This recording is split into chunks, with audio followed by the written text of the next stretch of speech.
ক্ষেত্রে পরিণত হয়। সংঘর্ষে সিটি কর্পোরেশনের ৪ নম্বর ওয়ার্ড কাউন্সিলর হারাধন রায় সহ ৪ জন নিহত হয়। এতে গুলিবিদ্ধ সহ ৫০ জন আহত হয়েছে। আওয়ামী লীগ সংসদ সদস্য ডিউক চৌধুরীর বাড়িতে আগুন দেওয়া হয়। ফেনীতে ঢাকা চট্টগ্রাম মহাসড়কের মহিপাল এলাকায় অবস্থান নেয় শিক্ষার্থীরা। এ সময় আওয়ামী লীগ নেতাকর্মীরা তাদের উপর হামলা চালায়। এতে ৫ আন্দোলনকারী শিক্ষার্থী নিহত হয়, আহত হয় ১৫০ শতাধিক।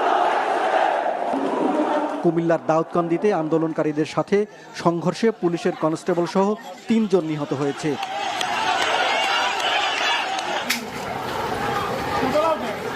মুন্সিগঞ্জের সুপারমার্কেট এলাকায় রোববার সকালে শিক্ষার্থীরা জড়ো হলে আওয়ামী লীগ নেতাকর্মীরা তাতে বাধা দেয়।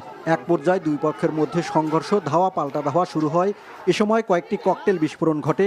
সংঘর্ষে ৯ জন গুলিবিদ্ধ ও সাংবাদিক সহ অর্ধশত আহত হন। পরে হাসপাতালে ২ জনের মৃত্যু হয়েছে বলে জানান। ক্ষেত্রে পরিণত হয়। সংঘর্ষে